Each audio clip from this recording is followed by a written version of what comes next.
La ética y la reforma del pensamiento. Lo que les voy a leer a continuación hace parte de la transcripción de una conferencia dictada por el señor Edgar Morán sobre ética y globalización. Al hablar de ética y globalización, no podemos obviar la fuerte conexión que existe entre noción de desarrollo y de la globalización. Podemos considerar que el fenómeno de la globalización es un producto ocasionado por la aventura histórica de los países llamados desarrollados y que el proyecto de la globalización consiste en llevar a cabo un desarrollo federalizado. Si consideramos la noción de desarrollo desde un punto de vista ético, debemos saber que no existe ningún tratado ético posible si pensamos que el concepto de desarrollo tiene como núcleo una noción ética y económica. Es un concepto que contiene en sí mismo los conceptos de utilitarismo y de cualidad. Saludamos entonces a esta nutrida mesa al doctor Nelson Vallejo Gómez, director de la Oficina de Relaciones Internacionales de la Enseñanza Escolar del Ministerio de Educación Nacional de Francia. Él será nuestro moderador. Y a los panelistas, el doctor Edgar Morán, sociólogo y filósofo francés, el doctor Belisario Betancourt, expresidente de la República, el doctor César Gaviria Trujillo, expresidente de la República, el doctor Jaime Posada, director de la Academia Colombiana de la Lengua, y el doctor Daniel García Peña, director de Relaciones Internacionales del Distrito Capital. Bienvenidos.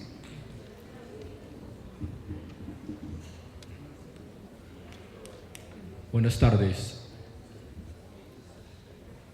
Hace 25 siglos, Siracusa estaba en guerra civil y los políticos llamaron a un filósofo a que les diera algunos consejos sobre el buen gobierno.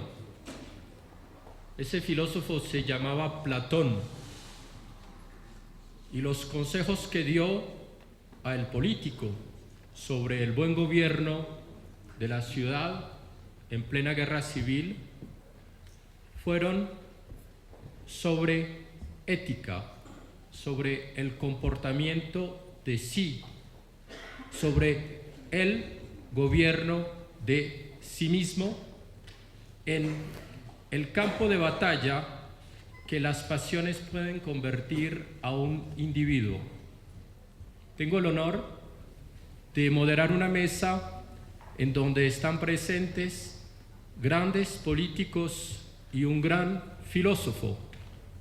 Podríamos de manera binaria decir que es la mesa entre la teoría y la práctica, entre el consejo filosófico y la decisión concreta de actuar. Esa tensión entre la acción y la buena concepción de la acción es uno de los grandes desafíos. Por eso Platón decía que se acabarán los males en la ciudad y en los estados cuando el rey, el político, el que debe actuar, tomar la decisión en medio de la incertidumbre, sea un filósofo. Pues bien, la pregunta es, cuando se ha gobernado a una nación, cuando se ha gobernado en medio de la incertidumbre, se ha tenido que tomar decisiones. ¿Cuáles son las lecciones que se pueden dar y tener y que puedan ser de carácter filosófico? Es decir, en las crisis de la globalización, ¿cuál es la ética? Es decir, entre el buen gobierno de sí mismo, que es lo propio de la ética, y el buen gobierno de la ciudad, que es lo propio de un buen gobernante, ¿cuáles son las relaciones que se establecen?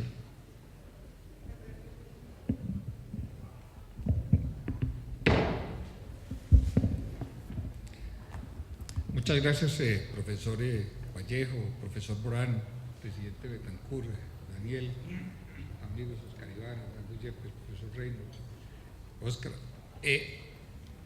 Yo pues le agradezco a al magistrado Marcos Velilla la invitación que me hizo a participar en este foro, primero que todo como un homenaje al profesor Morán, a quien todos tanto respetamos en Colombia, y él es testigo, creo, de cómo Colombia lo aprecia, lo quiere, lo respeta, en un tema que es sin duda extraordinariamente complejo, que es el tema de ética y globalización. Yo no voy a volver a los temas colombianos, voy a tratar de mirar un poco los temas de ética y globalización en un contexto global. Y voy a empezar a hacer compartimentos, que son un poco contra el pensamiento del profesor Morán, pero para pensar de todas maneras hay que hacer compartimentos. La globalización tiene, digamos, dos dimensiones, o tres, tiene muchas, pero hay una dimensión de naturaleza política y cultural y hay una dimensión económica en la globalización, y las dos son supremamente importantes, y mi creencia es que la política es mucho más grande y mucho más arrasadora que la globalización económica. La globalización económica, hay alguna que es inevitable, pero hay otra que es gobernable y que es evitable. En cambio, en la globalización política prácticamente no hay cómo aislarse de ella. ¿Y por qué no hay cómo aislarse de ella? Porque la manera como ha evolucionado el mundo después del fin de la Guerra Fría y la manera como los medios de comunicación y las sociedades se han estado integrando a todas las otras sociedades, nos han hecho a nosotros todos prácticamente ciudadanos del mundo. ¿Y qué quiero decir con ciudadanos del mundo? Con ciudadanos del mundo quiero decir esto: a un colombiano le importa un caso de corrupción en Indonesia, o un caso de fraude electoral en Filipinas, o un caso de desconocimiento de un fallo judicial en Brasil, los ejemplos que usted quiera. Eso ya le duele a todo el mundo. Todo el mundo se siente con derecho de opinar sobre lo que pasa en los otros países, e inclusive de participar y de emitir opiniones fuertes y de reclamar a sus gobiernos y de influir a través de las organizaciones no gubernamentales. Y esa circunstancia de que todos nos estemos volviendo ciudadanos del mundo implican que hay una ética. ¿Para quién? Para los ciudadanos del mundo, que está en formación, que es muy compleja, en la que desde luego los occidentales siempre pretendemos imponer nuestros puntos de vista y queremos que sean aceptados, y yo hago parte de eso. A mí cuando me dicen que no, que la democracia es un valor occidental, pues no, yo no soy capaz de aceptar eso, como tampoco soy capaz de aceptar que el respeto por los derechos humanos es un valor occidental, no. Desde el punto de vista de la humanidad y de la sociedad en la que vivimos, tenemos que avanzar hacia unos valores, y lo que logremos va a depender de que esos valores sean comunes.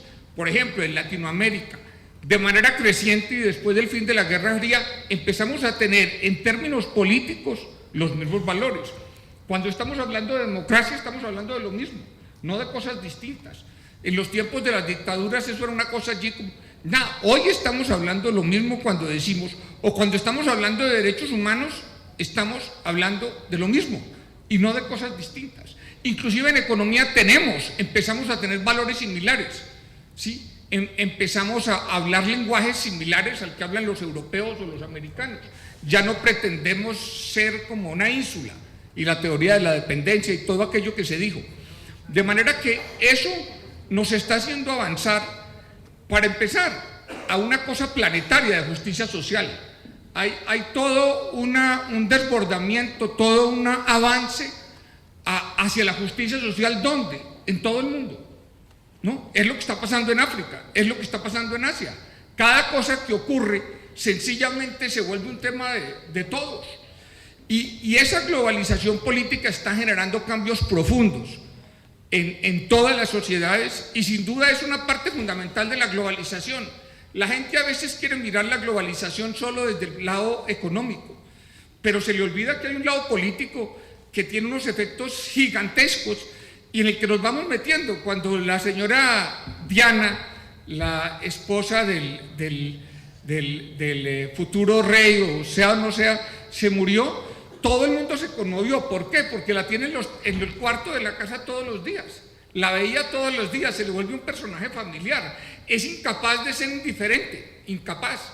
cada fenómeno de carácter natural o cada desastre que antes eran noticias remotas y lejanas, se volvieron noticias que nos conmueven a todos los días.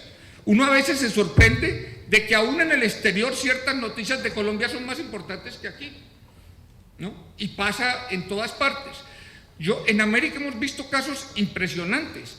El efecto que tuvo el alzamiento de Chiapas en el año 94 fue impresionante. Se volvió una noticia mundial que duró semanas y semanas y semanas en las primeras páginas, y pues sí, era un alzamiento nada similar a los problemas que a veces mantenemos por aquí, un problema que era muy localizado, que tampoco era tan violento, que era simplemente, y sin embargo se volvió una noticia descomunal. Y eso ocurre hoy con los indígenas. O sea, los derechos de los pueblos indígenas empiezan a ser un valor universal. Los derechos de las mujeres, todo lo que se llaman los nuevos derechos, los derechos de las mujeres, los derechos de las minorías sexuales o los derechos de cualquier grupo étnico, los derechos de los niños, todos esos derechos se están volviendo valores universales. Eso es la globalización, eso también es la globalización. Desde luego existe la globalización económica, que entre otras cosas también tiene dos aspectos muy distintos. El uno que es el comercial y el otro que es el financiero, que es el que nos tiene con tantos líos. Yo no voy a defender el comercial, pero el comercial tiene una virtud, que es con reglas. Los países acuerdan unas reglas por las cuales se van a comportar. Uno puede estar en desacuerdo con las reglas, pero hay reglas. En la financiera prácticamente nos quedamos sin reglas y se ha dado un fenómeno desbordado, sin control, sin supervisión, que tiene a la economía mundial y al mundo en bastante zozobra. Ahora, hay unos aspectos de la globalización económica que tienen mucho que ver con ética, y son los siguientes. La globalización económica genera una cantidad de problemas y de fenómenos de naturaleza ética que son muy complicados de manejar por los gobiernos y que generan las mayores resistencias a la globalización. Hablo de los salarios de los trabajadores. Está meridianamente claro que la globalización, el comercio, benefician mucho a los trabajadores calificados y muy poco a los no calificados, si es que no los perjudican. Hay toda una tendencia mundial a creer que la globalización ha bajado los estándares ambientales. Hay toda una convicción y un número de personas diciendo que está destruyendo los sistemas impositivos, la tributación de los países, que se han creado tales vínculos que los países están perdiendo el manejo de su tributación. Las regiones exportadoras se benefician y las no exportadoras no se benefician. Hay toda una cantidad, los trabajadores en todo el mundo se sienten menoscabados en sus derechos, y es un poco extraño, pero todo el mundo se siente menoscabado. Es como una incertidumbre de carácter permanente que no se detiene, nunca hay certidumbre. Cada día nos tenemos que enfrentar a un mundo completamente incierto en lo económico, en lo político, y eso es, digamos, como lo que yo considero los grandes desafíos éticos de una sociedad que se está volviendo de veras en lo político una sociedad global, y estamos tratando de movernos hacia tener los mismos valores en todas partes y a que a todos nos duela lo que pasa en todas partes. Los mismos sistemas políticos están siendo fruto, digamos, están recibiendo la influencia y el ataque de la globalización política. ¿Qué quiero decir? Donde no hay contrapesos democráticos, donde el Ejecutivo tiene demasiado y concentra demasiado poder y desconoce el Legislativo o lo controla, donde el Ejecutivo trata de influir en el Poder Judicial, donde las autoridades no dan cuenta de sus actos, donde no hay elecciones justas, libres y transparentes, donde todos esos problemas que ocurren en este país o en este país o en este país nos incumben a todos, nos incumben absolutamente todos. Todo acto arbitrario que se cometa por una autoridad pública o privada se convierte en algo que ofende a los ciudadanos de todo el mundo. Y yo creo que esa es mi visión y mi concepción de la dimensión de globalización y ética, que es un tema de una vastedad increíble. Yo pues aquí he dicho unas poquitas cosas, pero es de una vastedad impresionante. En Colombia, y un poco siguiendo el desafío que nos hizo el profesor Vallejo, yo quiero decir esto, en cuanto a las preocupaciones que yo pude tener como gobernante, y yo creo que muchos lo podemos compartir. Colombia tuvo un momento muy especial con la constituyente, un momento donde la ética prevaleció sobre la política y sobre todos los demás factores.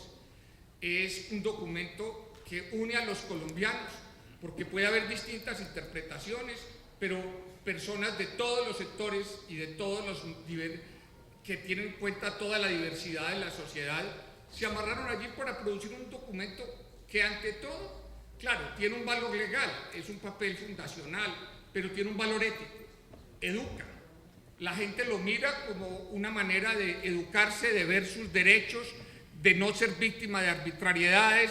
La tutela ha enriquecido mucho esta sociedad, y desde ese punto de vista, si a uno le preguntan, yo creo que avanzamos muchísimo desde el punto de vista ético de la sociedad colombiana, en una sociedad donde lo principal son los derechos y no las leyes, con todo lo importante que son las leyes, y espero que el presidente Betancourt no me vaya a regañar con esa concesión, pero la verdad es que eso es un poco lo que está detrás de la Constitución, que lo más importante en una sociedad es el respeto por los derechos, y que si las leyes son incompatibles con los derechos, prevalecen los derechos de la gente, y eso es lo que hemos estado tratando de construir, y eso está generando cambios en la sociedad colombiana desde el punto de vista de nuestros valores, de nuestra ética, porque ya no tenemos, digamos, diferencias sustanciales desde el punto de vista ético, nos unen esos valores. Hay gente que los interpreta distinto y obviamente hay radicalismos, pero cada vez más los colombianos nos acercamos a valores que están consagrados en la Constitución y que nos unen a todos. Termino allí.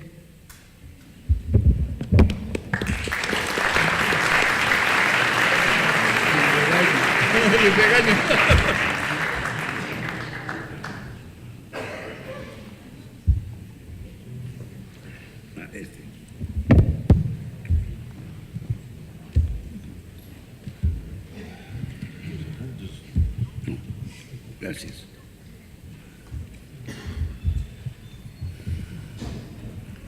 Esta mañana dijo el profesor Morán que dijo actualmente que la esencia de la democracia es la tolerancia, y yo estoy totalmente de acuerdo con él. Y el hecho de que yo no haya regañado al presidente Gaviria es un signo de tolerancia, inequívoco. Daniel no me va a regañar porque él está de acuerdo conmigo, estamos del mismo lado. Como en un poema de Neruda, nosotros los de entonces ya no somos los mismos.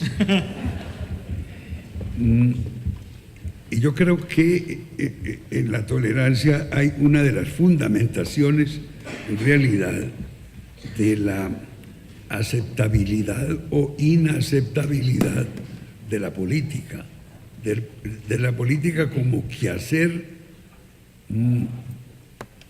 para llevar los pueblos. Esta es una definición retórica que se me acaba de ocurrir, para llevar los pueblos a través de la historia en busca de la felicidad, más o menos, un tanto lírica mi definición. Esa tolerancia es la que enmarca la aceptabilidad de la política, porque envuelve el concepto de la diversidad. Está implícito en la tolerancia el concepto de diversidad de opiniones y de previa aceptabilidad de las opiniones que discrepan de la mía. Hace muchos años, un pequeño libro del Col de Milosz, el premio Nobel de Literatura de Polonia, que fue un gran poeta, escribió un libro para rebatir el marxismo-leninismo en Hungría. Y ese libro lo iniciaba con una pequeña anécdota, que es esta: que en la época en que no había carreteras, ni ferrocarriles, ni aviones, el Asia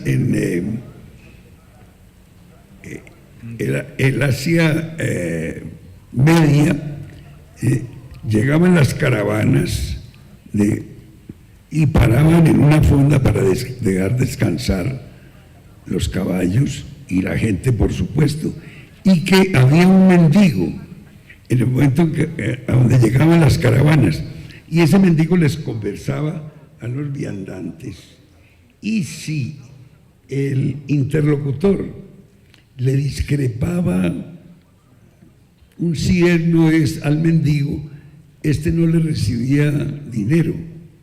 Si le discrepaba con vehemencia, pretendiendo tener la mitad de la razón, le aceptaba y que le diera una propina. Ahora, que si pretendía tener el interlocutor del mendigo toda la razón, lo rehuía, decía, ese es un loco.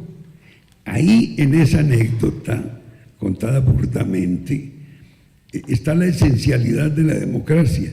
Quiere decir que en materias políticas, económicas y sociales es aventurado pretender tener la totalidad de la razón, y si acaso se tiene, yéndole a uno muy bien, la mitad de la razón.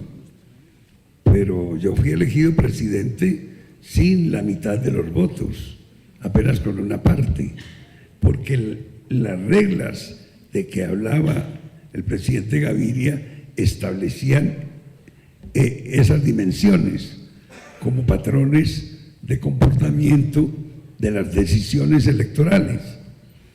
Y me ocurrió algo cuando estuve en el gobierno, y fue lo siguiente, que se relaciona un poco con la patria del profesor Morán, con la patria de la tolerancia.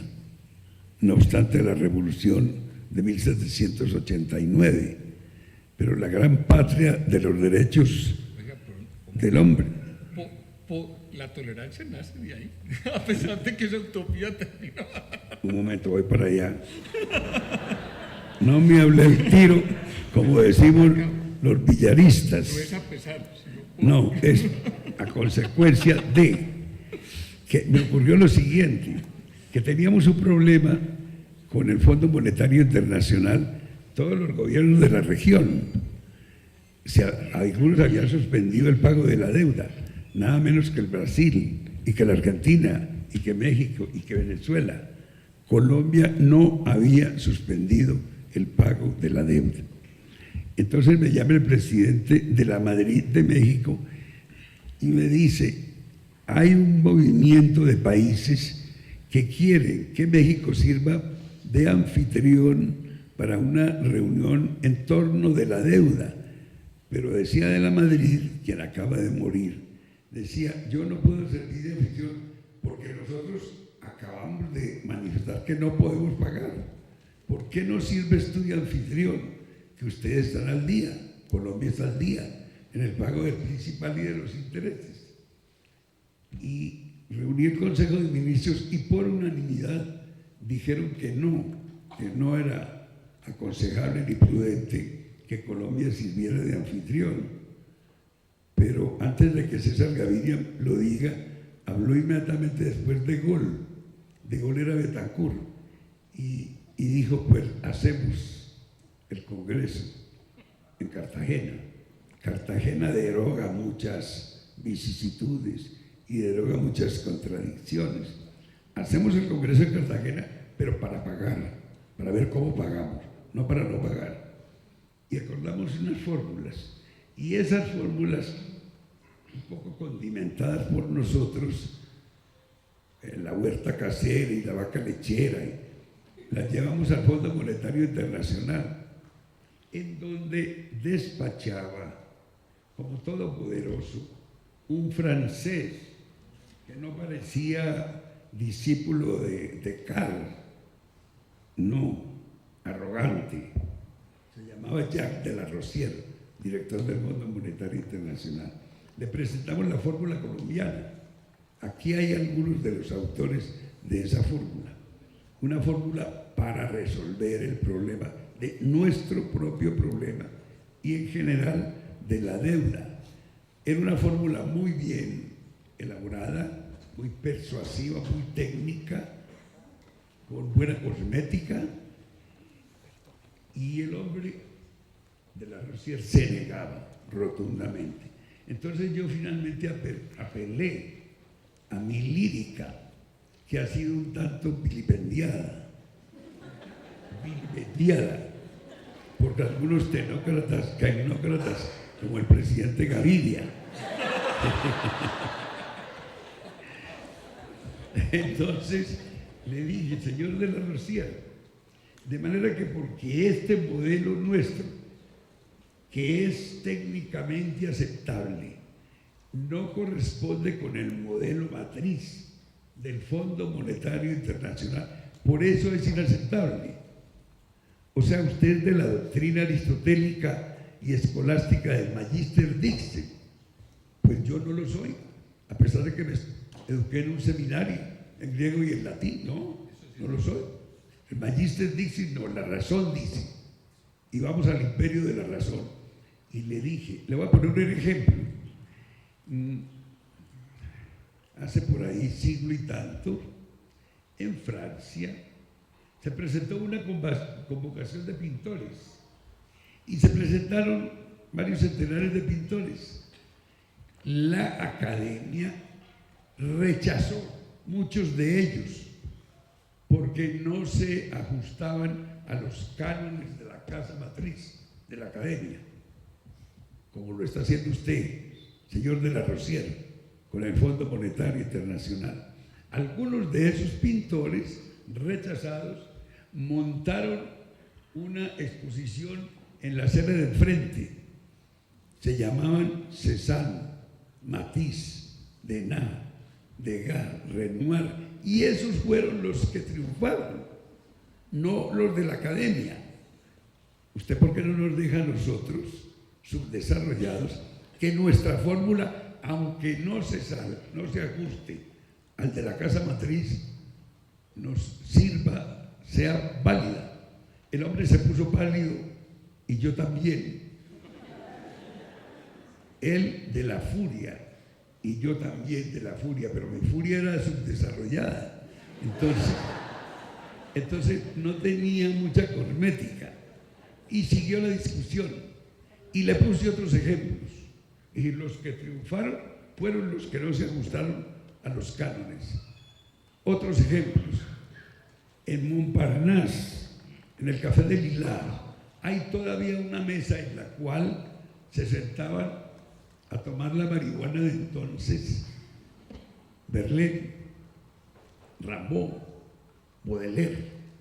Esos no estaban en la escuela, no se ajustaban a los cánones, se llamaban los poetas malditos. Esos fueron los que triunfaron en Francia y establecieron una nueva poesía universal. Y usted, señor de la Rosier, paisano de Descartes y de Degas, usted se niega a aceptarnos. Finalmente nos aceptó a regañadientes. Esta tarde algunas personas me han expresado cierta perplejidad porque el tema del pensamiento complejo es un tanto a ratos esotérico. Y es cierto, es un tema nuevo. No es la filosofía consuetudinaria en la que a mí me enseñaron los socráticos, los presocráticos, los platónicos, los aristotélicos. No, es una filosofía nueva. Y el hombre nuevo que la proclama está aquí con nosotros.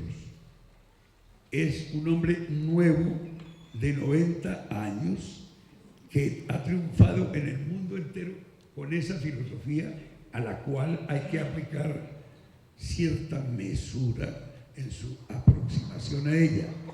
Pero es aplicable, como lo hemos demostrado en varios seminarios y como se ha visto en las distintas ponencias durante el día, es aplicable al quehacer diario. César Gaviria lo acaba de demostrar, cómo se compenetra la política nueva con esta nueva filosofía. cual yo de nuevo me inclino reverente ante el profesor Edgar Morán. Qué privilegio el que estamos recibiendo hoy de tener a este hombre con nosotros. Viva el profesor Edgar Morán. Gracias.